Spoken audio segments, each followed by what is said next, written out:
Hello दोस्तों, रोज़ की तरह लिखनी ब्लॉग में सबका हार्दिक स्वागत है। सबके मंगल भविष्य के साथ दोस्तों, बड़ों को मेरा सादर नमस्कार, छोटों को मेरा आशीर्वाद। दोस्तों, मैं ठीक हूँ, आशा करता हूँ कि आप सब ठीक होंगे। दोस्तों, आज जैसे कि हम जानते हैं 22 मई 2024 आज का शुभ पंचांग दोस्तों। आज बुधवार, वैशाख माह के शुक्ल पक्ष की चतुर्दशी तिथि दोस्तों 6:47 तक चतुर्दशी रहेगी। तत्पश्चात जो है पूर्णिमा तिथि का शुभारंभ हो जाएगा। स्वाति नक्षत्र का संयोग है, 7:47 तक स्वाति नक्षत्र है और उसके बाद तत्पश्चात दोस्तों विशाखा नक्षत्र की शुरुआत हो जाएगी।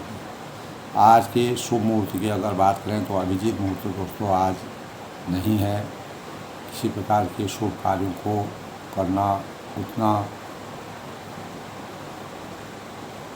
अच्छा नहीं बताया जाता है।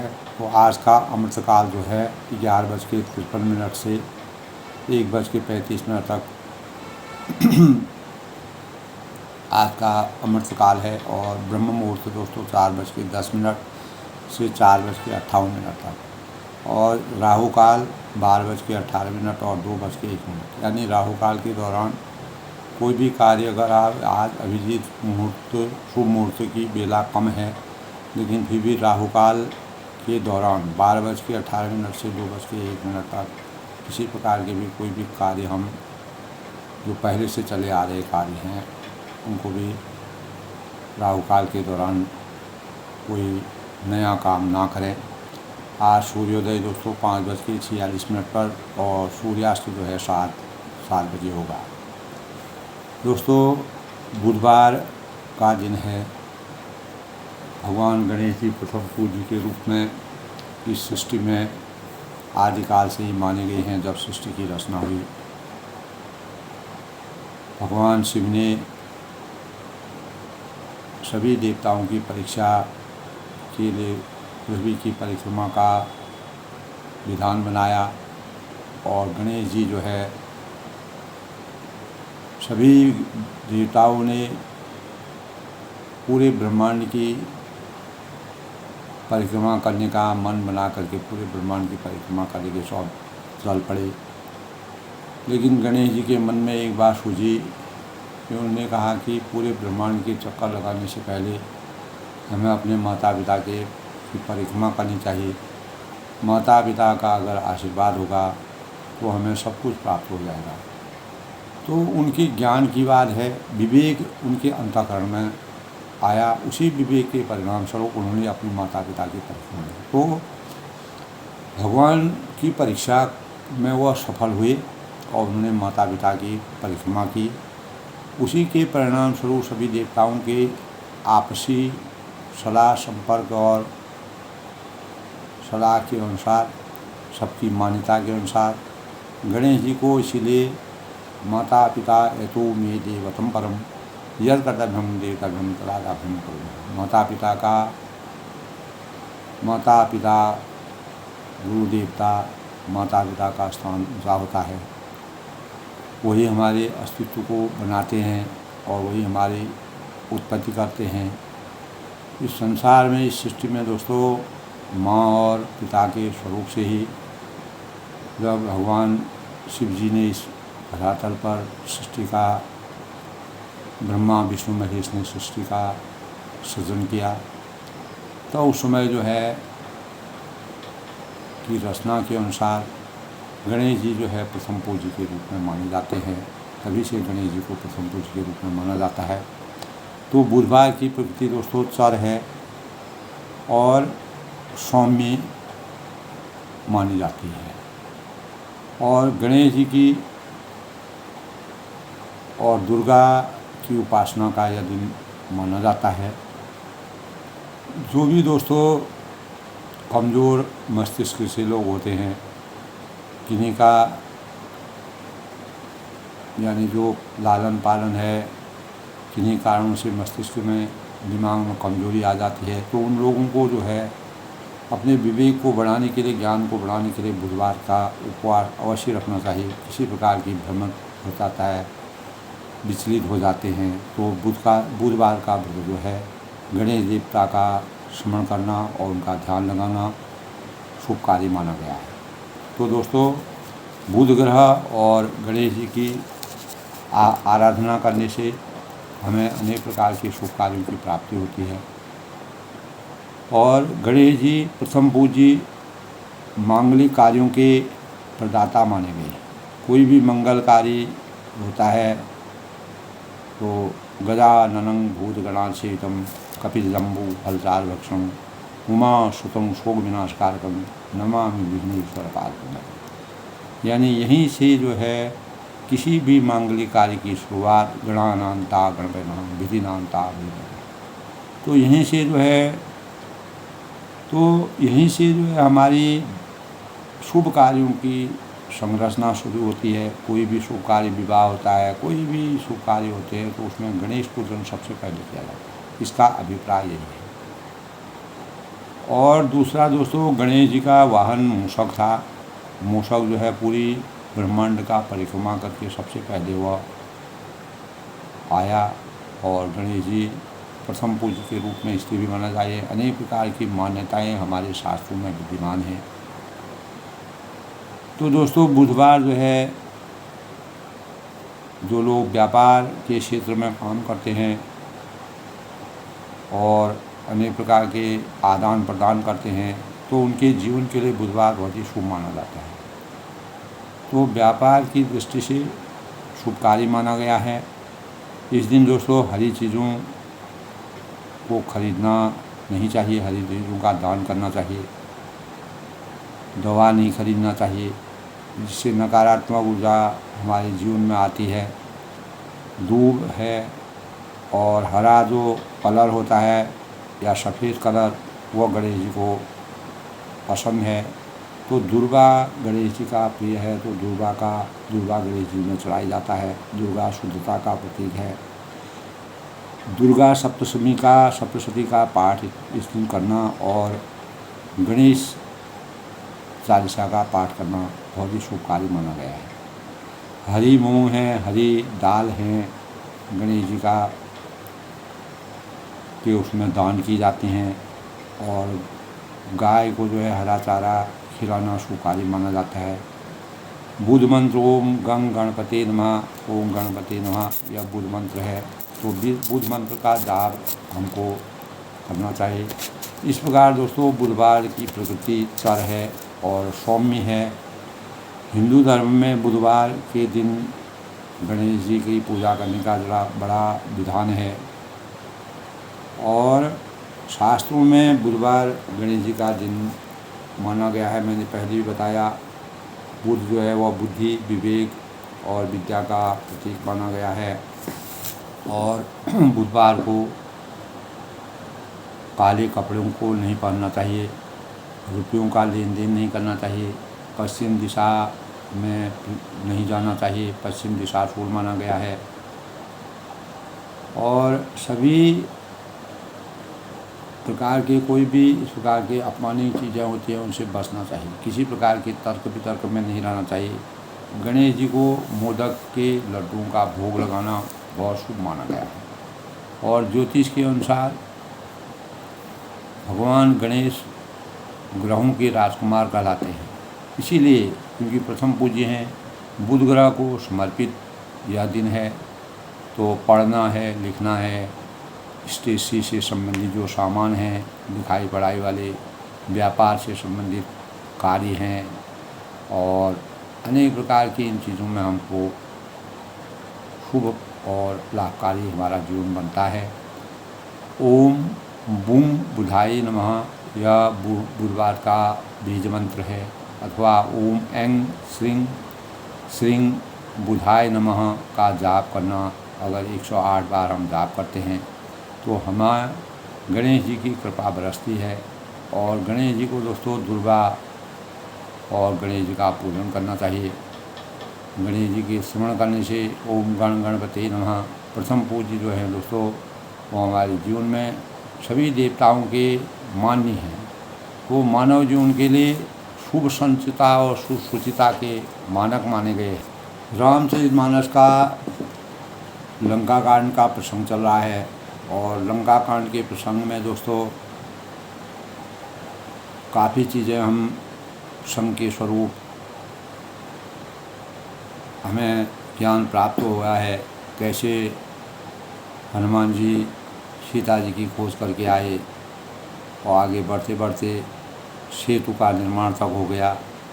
सेतु निर्माण के बाद मर्यादा पुरुषोत्तम भगवान राम जी सुबेल पर्वत पर गए।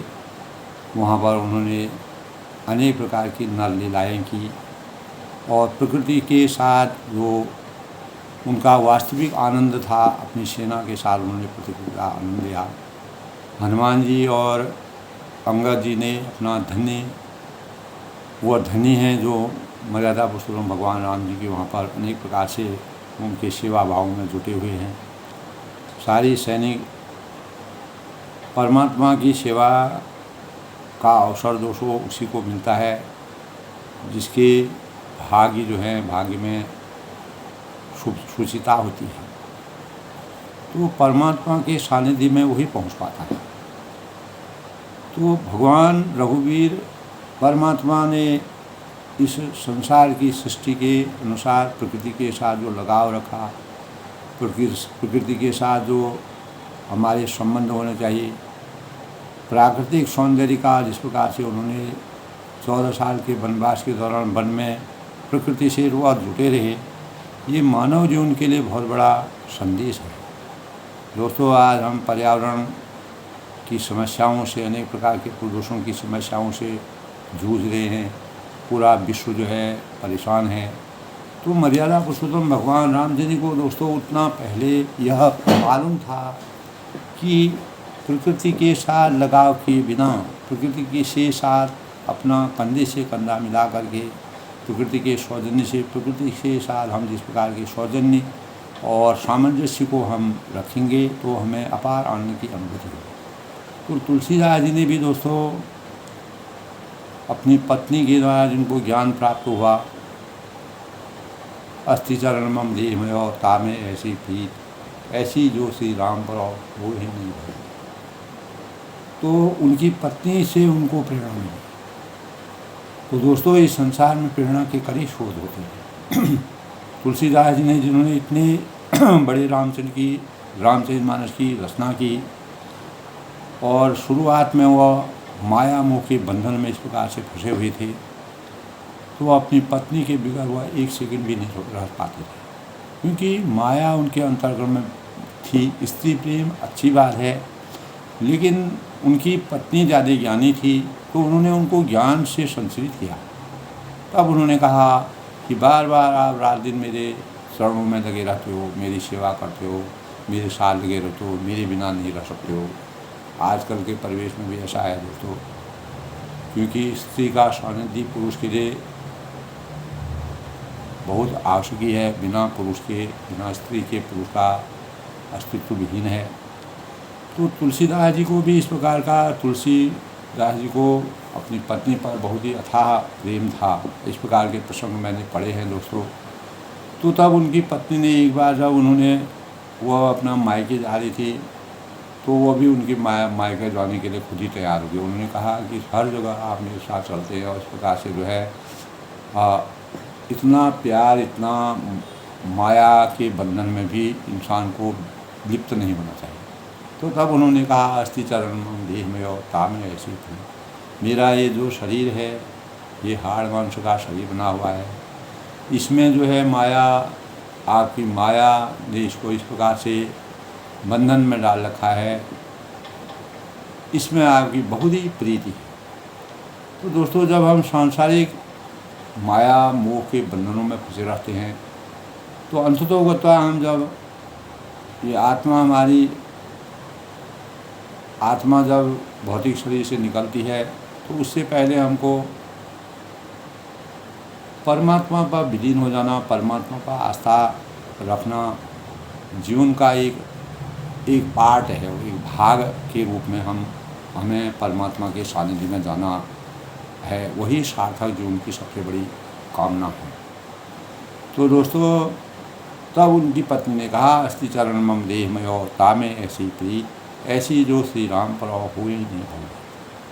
तब से जो है तुलसीदास को अपार ज्ञान का भंडार, वहाँ से उनको प्रेरणा प्राप्त हुई। उन्होंने पूरा सब कुछ छोड़ छाड़ करके रामचरितमानस का अध्ययन करना शुरू किया और इतना बड़ा 7 अध्यायों का जो रामचरितमानस लिखा। अनेक प्रकार के काव्य उन्होंने लिखे। रामचरित के जीवन के बारे में अनेकों काव्य उनके हैं। सौरठा हैं, काव्य हैं, छंद हैं, दोहे हैं, चौपाइयाँ हैं। तो अनेक प्रकार के उन्होंने जब उनको ज्ञान का संसार के अंतर्गत। तो दोस्तों, परमात्मा हमारी परीक्षा लेते हैं। किस पल में वो हमारी परीक्षा लेंगे, हमारा ज्ञान कहाँ से प्रस्फुटित होगा, कहाँ से हमारा ज्ञान की शाखा प्रस्फुटित होगी, वह मनुष्य नहीं जान पाता है। तो माँ सरस्वती का आशीर्वाद उन पर हुआ। माँ सरस्वती उनकी पत्नी के रूप में विराजमान हुई। उन्होंने उनको इस प्रकार का ज्ञान दिया जो प्रेरणा का स्रोत बना।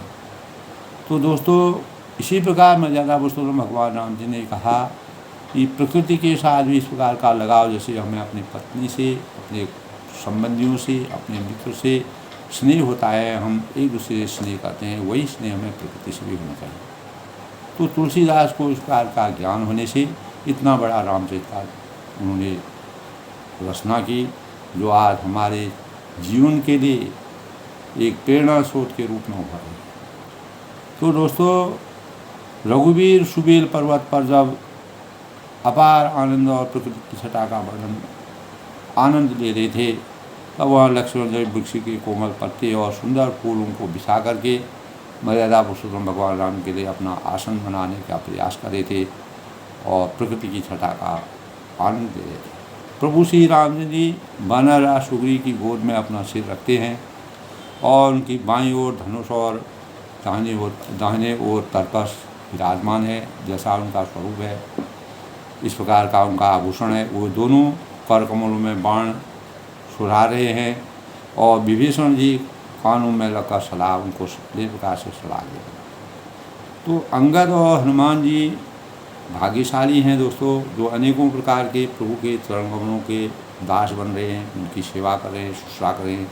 ऐसा अवसर जीवन में कभी नहीं मिलता है। लोग जो है अनेक प्रकार के ऋषि हैं, मुनि हैं, तपस्वी हैं, हजारों साल की तपस्या करने के बाद भी परमात्मा का आशीर्वाद उनको नहीं प्राप्त होता है, परमात्मा के दर्शन नहीं हो पाते। तो लक्ष्मण जी कमर में तरकस कसे हुए मर्यादा पुरुषोत्तम भगवान राम जी का साक्षात जो वर्णन है, जो उनका स्वरूप को देख रहे हैं। तो इस प्रकार कृपा रूप और गुणों के धाम श्री राम जी ने वहाँ पर जो सुबेल पर्वत है, वहाँ पर अपार आनंद की और शोभायमान हो रहे हैं, विराजमान हैं वहाँ पर। अब रावण के ऊपर चढ़ाई करने का समय आ गया, विश्राम का समय है। तो ये मनुष्य इस संसार में दोस्तों, वो मनुष्य धन्य हैं जो सदा इस ध्यान में अपना लगन लगाए हुए, अपना ध्यान लगाए हैं, अपनी लौ लगाए हैं। तो पूर्व दिशा की ओर देखकर प्रभु मर्यादा पुरुषोत्तम भगवान राम जी ने चंद्रमा को उदय होते हुए देखा उस समय। तो तब वह सबसे कहने लगे कि चंद्रमा को देखो, कैसा शेर के समान निकल रहा है। ए विधि कृपा रूप गुणों धाम राम आसीन, धन्य ते नर यही ध्यान से रथ सदा लवली, जो परमात्मा में लवली रहते हैं। तब मर्यादा पुरुषोत्तम भगवान राम जी कहते हैं कि पूरब दिशा विलोक प्रभु देखा उदित मयंक।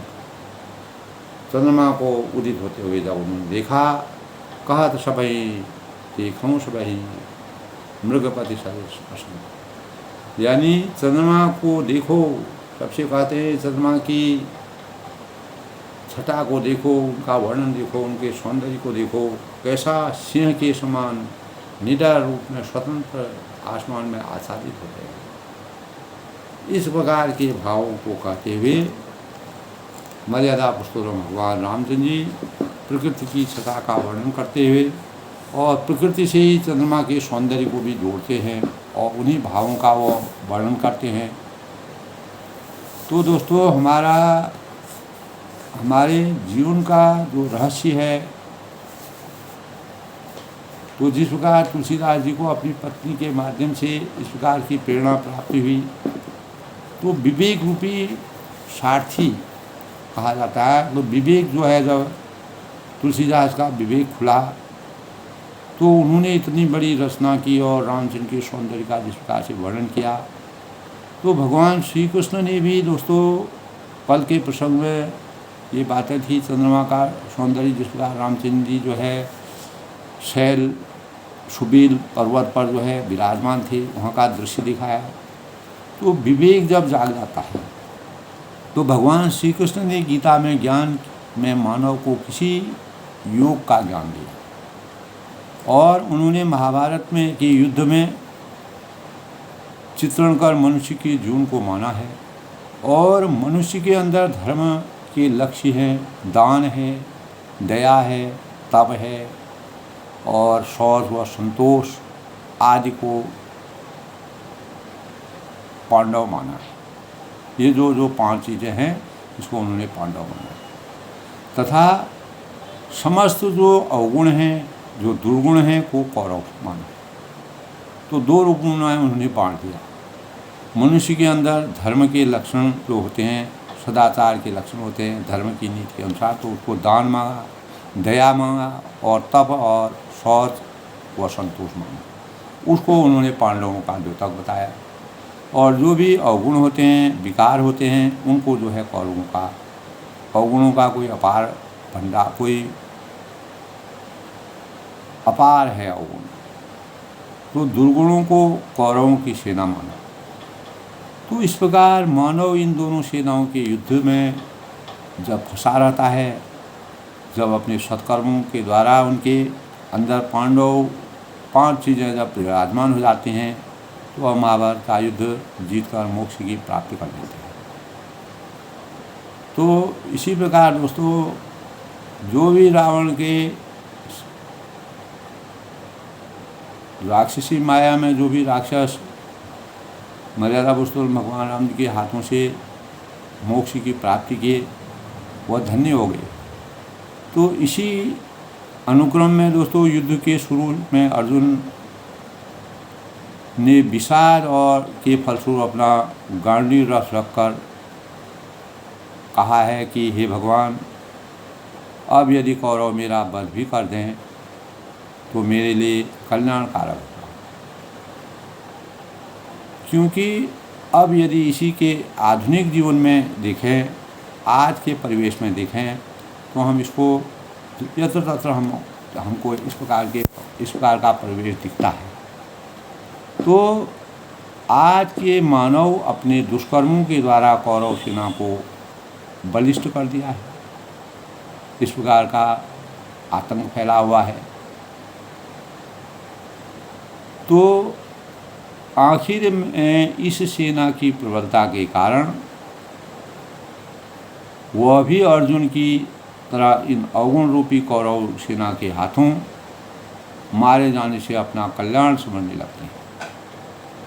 तो दोस्तों, परंतु उस समय यदि उन्हें सद्गुरु रूपी भगवान श्री कृष्ण मिल जाते तो वह उन्हें बताते कि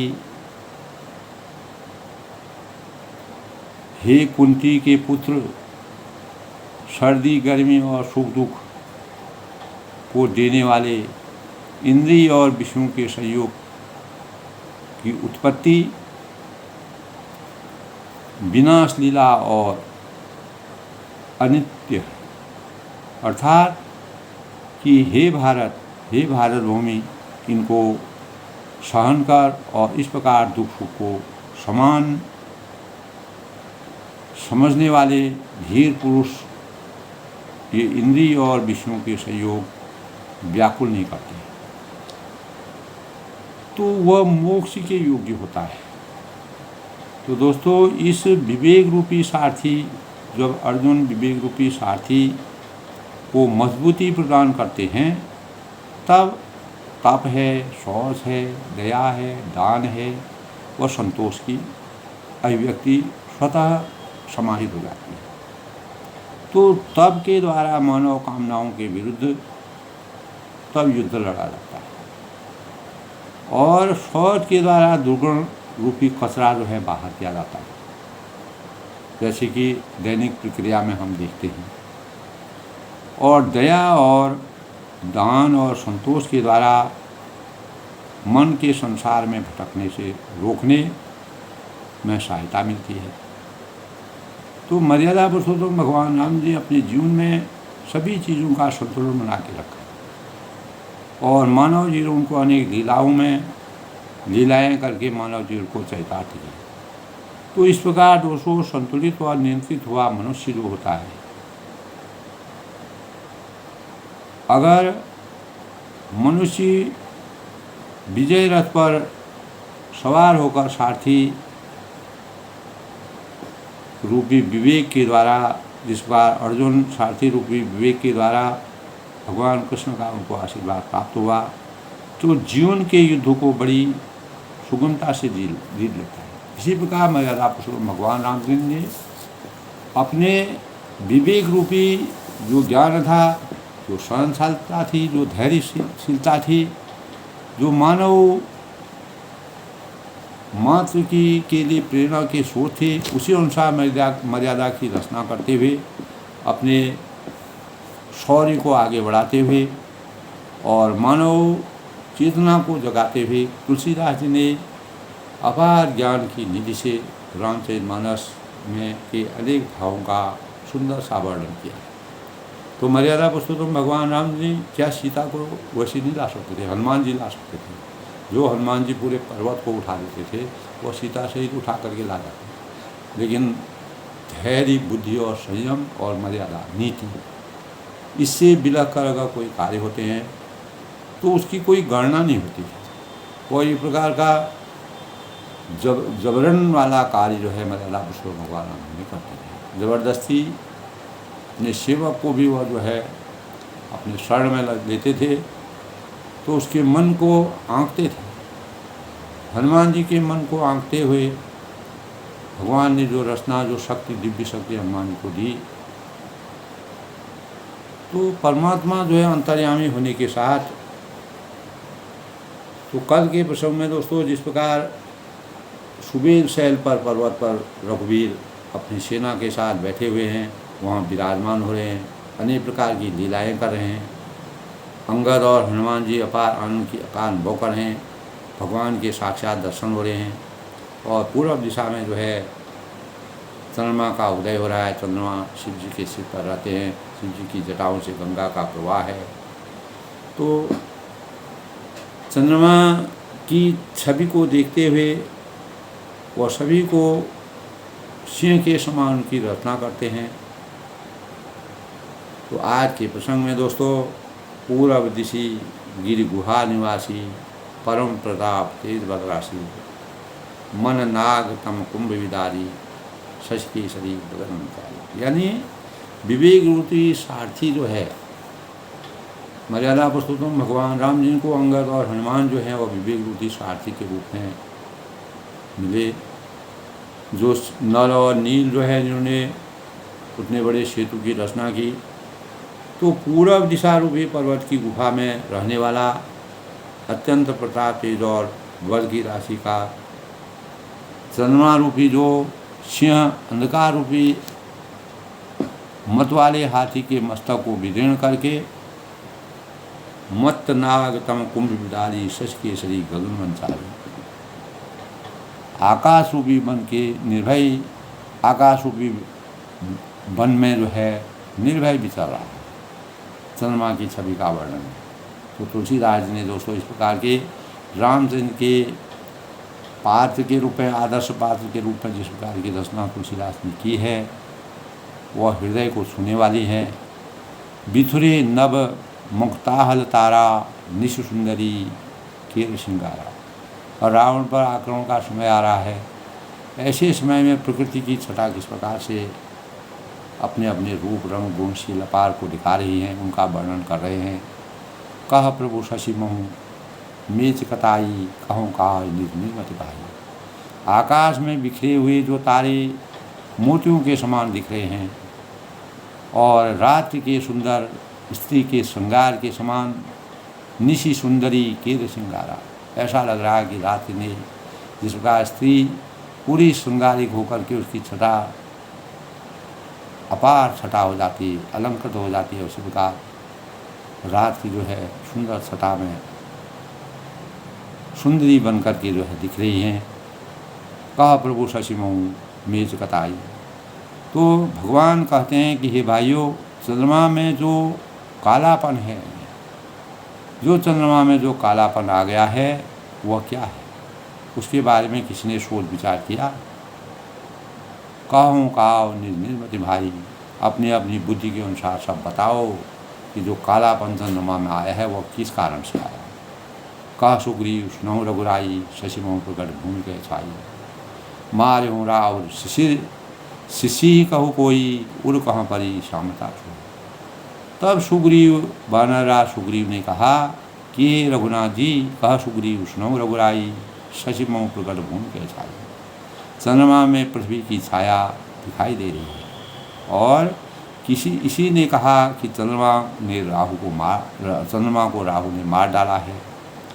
वही चोट का काला दाग हृदय पर पड़ा हुआ है, वही हमको नज़र आ रहा है। तो वैज्ञानिक दृष्टि से और आध्यात्मिक दृष्टि से जब चंद्र ग्रहण होता है दोस्तों, उसमें पृथ्वी जब उसके बीच में आ जाती है तो चंद्रमा काला दिखता है, अंधियारा हो जाता है चारों तरफ, सूर्य की रोशनी चंद्रमा पर नहीं पहुंच पाती है।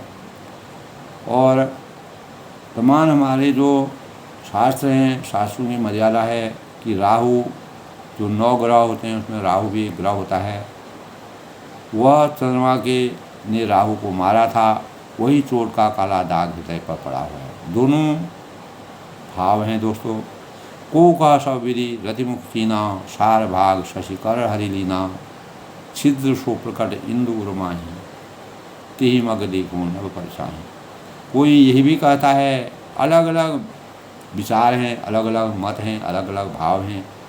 तो भगवान को की श्रद्धा में दोस्तों हर लोगों का क्षेत्र में अलग अलग तरीके से परमात्मा को मानते हैं। भाव सब एक ही है, श्रद्धा सुमन सब एक हैं। तो कोई कहता है कि जब ब्रह्मा ने कामदेव की स्त्री को कहा विधि सब मुख की ना, सार भाग शशि हर कर लीना, रति का मुख बनाया था, तो तब उसने चंद्रमा का सारा भाग निकाल दिया। क्योंकि रति की जो खूबसूरत जो उसका सुंदरपन है वह समाप्त हो जाए करके चंद्रमा के भाग को निकाल दिया, जिससे रति का मुख वो परम सुंदर बन गया और परंतु चंद्रमा के हृदय में छेद हो गया। छिद्र सो प्रकट इंदु पुरमाही, तेहि मग देखिए नव परछाई। और वही छेद चंद्रमा के हृदय में वर्तमान में है, और जिसकी राह से आकाश में काली छाया उसकी दिखाई पड़ती है। तो अनेकों प्रकार के मत है, जिसका विवेक जिस प्रकार से, जिसकी बुद्धि जिस प्रकार, जिसने जिस प्रकार के भाव सुने हैं उस प्रकार से उन्होंने अपनी अपनी गाथा कही। प्रभु का हर गरल बंधु शशि केरा, अति प्रिय निकर देहु बसेरा। विष संयुत कर निकर पसारी, जारद बिहस वंत नारी।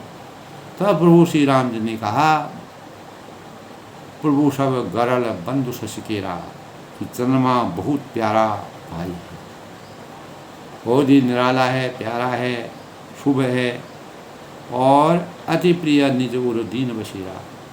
इसी से उसने विष को अपने हृदय में स्थान दे रखा है। जो काला वह है उसको जो है उदारचित होने की वजह से उसने विष को अपने हृदय में स्थान दे रखा है। जिस प्रकार मर्यादा भगवान शिव जी ने समुद्र मंथन के समय अनेक प्रकार के देवताओं की चिंता को हरण करने के लिए विषपान किया था, तो उसी प्रकार का चंद्रमा ने भी उसी प्रकार का विषपान करके उस काली चीज़ को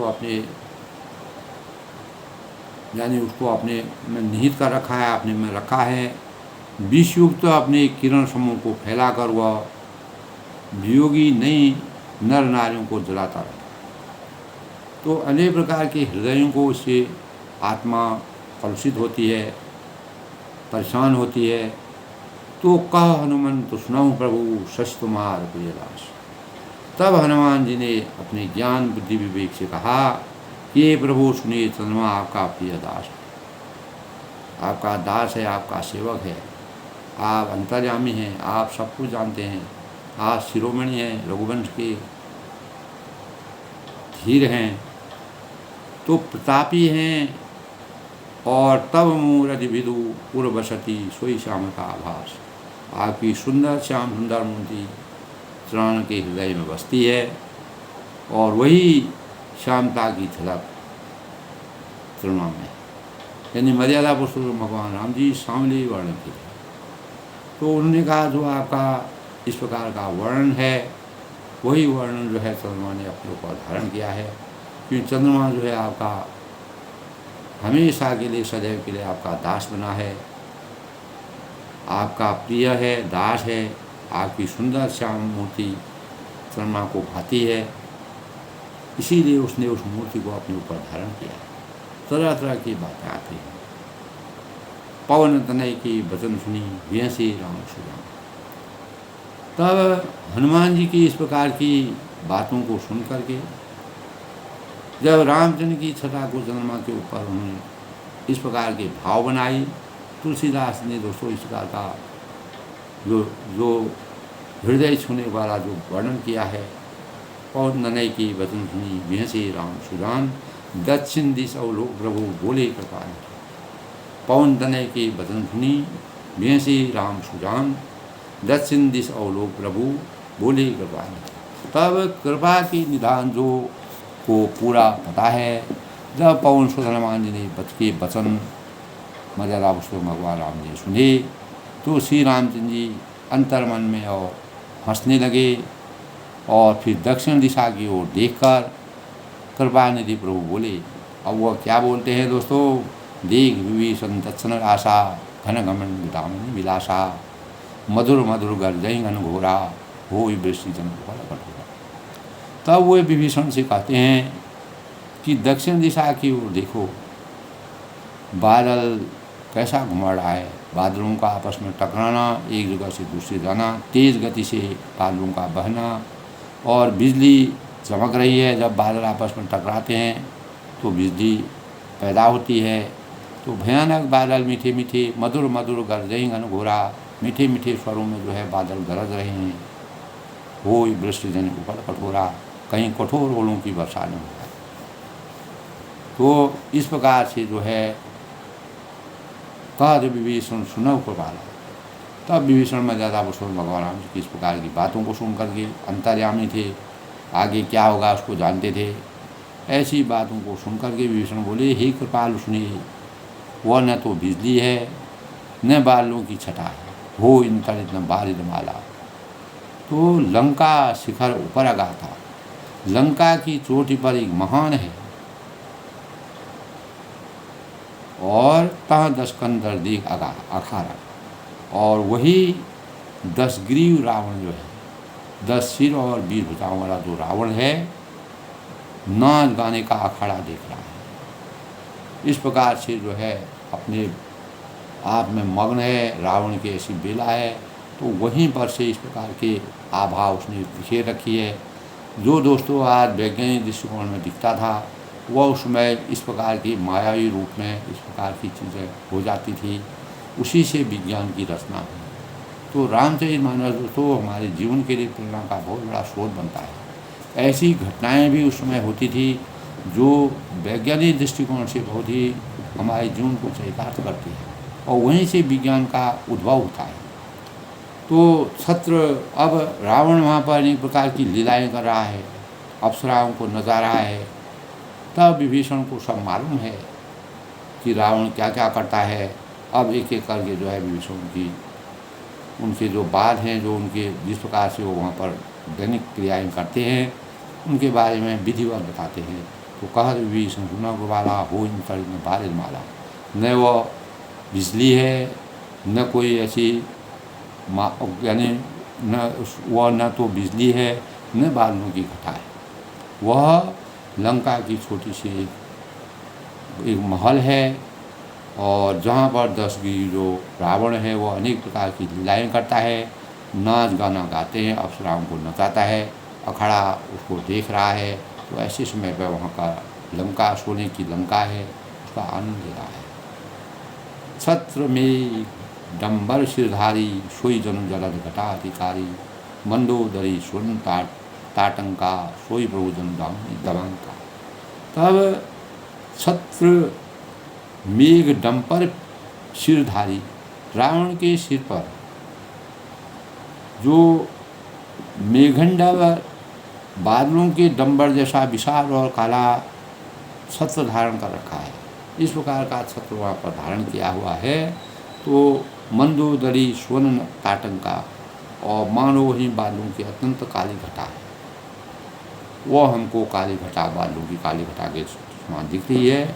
मंदोदरी स्वर्ण ताटंका, और मंदोदरी के कानों में जो कर्णफूल हिल रहे हैं, जो कर्णफूल जो उनके कानों में लगे हुए हैं, वो वे हे प्रभु वही मानो बिजली चमक रही है। इस प्रकार का इस प्रकार की मायावी शक्ति जो है रावण करता है, वही सब हमें दृश्य दिख रहा है, जो हमको ऐसा लग रहा है। बाज ही ताल मृतंग अनुपा, सोई रहो मधुर नव सुरभूपा, प्रभु मुस्कान समझ अभिमाना, चाप चढ़ाए वन सुना। तब हे देवताओं के सम्राट, तब वह कहते हैं विभीषण जी कि हे देवताओं के सम्राट, बाजे ताल मृदंग अनुपा, सुनी अनुपम ताल और मृदंग बज रहे हैं वहाँ पर। तो सोई रहो मधुर सुनो सुरभूपा, और वही मधुर गर्जन ध्वनि वहाँ पर अनेक प्रकार से कहा कि गर्जन ध्वनि हो रही है। और प्रभु मुस्कान समुझ अभिमाना, रावण का अभिमान समझकर प्रभु मुस्कुरा रहे हैं, आनंद की अनुभूति ले रहे हैं। इस प्रकार का दृश्य भी दिखाई दे रहा है। रावण किस प्रकार की मायावी रचना रचता है, किस प्रकार की चीज़ें जानता है। इसीलिए रावण को इतना घमंड था कि मुझे कोई भी इस जीवन में मुझे कोई भी मेरी मृत्यु नहीं कर सकता है। केवल उसको यही था कि वानर और मनुष्य के हाथ से तुम्हारी मृत्यु होगी। इसलिए मर्यादा पुरुषोत्तम भगवान राम जी को मानव रूप में अवतरित होना पड़ा, क्योंकि हमेशा के लिए जब असत्य पर सत्य की विजय प्राप्त करनी होती है, उसके लिए परमात्मा को अवतरित होना पड़ा। तो तब कहकर प्रभु अपने मन ही मन जो है मुस्कुराते हैं, ऐसी विचित्र लीला देखते हैं। इस प्रकार के रावण के घमंड का क्या कारण है वो जानते हैं, उसके अहंकार का क्या कारण है, वह क्यों नहीं किसी से डरता है, क्यों नहीं किसी की बात मानता है। तब वो उसको समझते हैं और चाप चढ़ाई बाण संधाला, उन्होंने धनुष चढ़ाकर उस पर बाण का संधान किया। यद्यपि उन्होंने जो है मर्यादा पुरुषोत्तम भगवान रामचंद्र जी उसी पर्वत से जो है, जो सुबेल पर्वत था वहीं से जो है उन पर बाण मारा। छत्र मुकुट तान टक तब हते कहीं बाण, सबके देखल मई भरे मरम न कोई। तब और एक ही बाण से, यानी छत्र मुकुट ताटंक तब जो ताटंक मंदोदरी का जो ताटंक दिख रहा था, एक ही बाण से रावण के जो छत्र मुकुट था और मंदोदरी के कर्णफूल काट गिराए मर्यादा पुरुषोत्तम भगवान राम, उनको पता चल गया। तो देखो दोस्तों, अगर विभीषण इस प्रकार की चीज़ें नहीं बताते, मर्यादा पुरुषोत्तम भगवान राम जी को भी मालूम नहीं होता, तो घर का भी लंका ढाए। तो यही है जो है कि नीति के अनुसार चलने वाला जो विभीषण था, उन्होंने रामचंद्र की शरण में जाकर के रावण के अंत का कारण बताया। किस प्रकार से रावण क्योंकि अत्याचार कर रहा था, अनाचार कर रहा था और असत्य की तरफ जा रहा है, बुराई की तरफ जा रहा है, पूरा वहाँ का परिवेश जो है अशांत है, लोग परेशान हैं। तो ऐसे अशांत वातावरण को में सुख की प्राप्ति करने के लिए मर्यादा पुरुषोत्तम भगवान राम जी जन्म लेते हैं और अनेक प्रकार से इस प्रकार से वन में विचरते विचरते रावण जो है अपनी लीला, सीता जी का हरण भी होता है। तो तब और एक ही बाण से जो है रावण के जो शस्त्र बना था और जो मंदोदरी के कर्णफूल थे उनको ने गिरा दिया। सबके देखल मही पर मरम न कोई जान, और सब लोग वहाँ जो है इस बात को देखते रहे। लेकिन इसका जो मर्म है, इसकी वास्तविकता है, इसका जो भेद है, इसका जो लक्ष्य है, वह किसी के समझ में नहीं आया कि ये हुआ तो क्या हुआ। आज तक कभी इस प्रकार की घटना नहीं हुई। तो भगवान जब अवतरित होते हैं तो उनका अवतार जब इस संसार में हो जाता है तो अज्ञान प्रकार के यहाँ अज्ञान रूपी अंधकार का नष्ट हो जाता है। तो अस कौतुक करी राम सरो प्रवेश आय निसंग रावण सभा ससंग सभा देख महारस। तब ऐसा चमत्कार करके मर्यादा पुरुषोत्तम भगवान रामचंद्र जी अस कौतुक करी राम सरो प्रवेश आय निसंग, इस प्रकार के कौतुक को करके मर्यादा पुरुषोत्तम भगवान राम जी का बाण वापस आ गया। उतनी दूर से उन्होंने बाण मारा और वह बाण पूरा वहाँ पर, जिस प्रकार हनुमान जी ने एक ही झटके में पूरी लंका का सर्वनाश कर दिया, जला दिया, उसी प्रकार राम जी के बाण ने वहाँ का पूरा वातावरण परिवेश समाप्त कर दिया। फिर तरकश में वह उनका बाण वापस उनकी तरकश में चला गया। तो रावण सभा ससंग सभा देश महारस। तब महान रसभंग, रंग में भंग कहते हैं दोस्तों, रंग में भंग हो गया। और ज्ञान में अज्ञान, यानी जो वहाँ पर इस प्रकार का परिवेश हो रहा था उसमें रंग में भंग हो गया, अस्त व्यस्त हो गया। देखकर रावण की सारी सभा पूर्ण रूप से भयभीत हो गई। जब मर्यादा पुरुषोत्तम भगवान राम जी के प्रथम प्रहार को ही उसने देखा तो पूरी सभा जो है शब्द रहित हो गई, निस्तब्ध हो गई। सबको कुछ कहना नहीं हुआ, आश्चर्य विभोर हो गए और सब लोग किम कर्तव्य पूर्ण हालत में चले गए। रावण जो है अंदर ही अंदर भयभीत हो गया कि ऐसा जीवन में मैंने कभी नहीं देखा, तो आज मेरे जीवन में ये शुरुआत है। इस प्रकार का दृश्य देख करके तो जो है रावण जो है बहुत ही अंदर मन से टूट गया और यहीं से उसका अंत की शुरुआत होती है। जब इंसान अंदर से टूट जाता है, हृदय सब उसका कमज़ोर हो जाता है, मन उसका कमज़ोर हो जाता है, उसकी इच्छाओं का जब हरण होता है, उसकी जो कल्पनाएं होती हैं दूर हो जाती हैं, तो मर्यादा पुरुषोत्तम भगवान राम जी सबसे पहले उसके अंतर्मन से उसको तोड़ने का प्रयास किया। वही उसको सचेत करने के, उसको अभी भी ज्ञान देने का भाव जो है मर्यादा पुरुषोत्तम भगवान ने प्रकट किया। लेकिन रावण कुछ नहीं समझा। आज के प्रसंग में दोस्तों मर्यादा पुरुषोत्तम भगवान राम जी का इस प्रकार का स्वरूप, इस संसार में अनेक प्रकार के अनाचार, अत्याचार, घमंड, बुराइयाँ और असत्य पर सत्य भी विजय करने के लिए उन्होंने मानव रूप में उनको इसलिए अवतरित होना पड़ा। सबसे पहले हमारे मन में अंतःकरण में यही आता है कि मर्यादा पुरुषोत्तम भगवान राम जी मानव रूप में क्यों अवतरित हैं।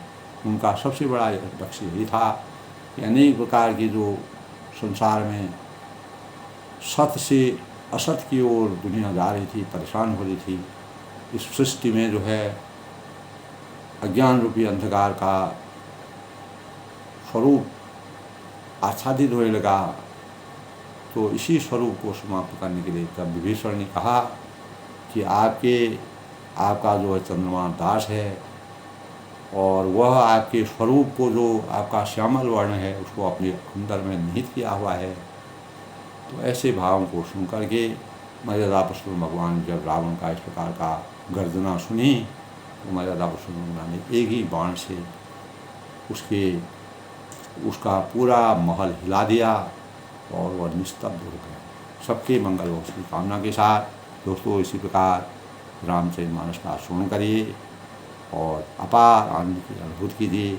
यही हमारे ज्ञान का सबसे बड़ा शोध है। सब लोग सुखी रहें, खुश रहें, प्रसन्न रहें।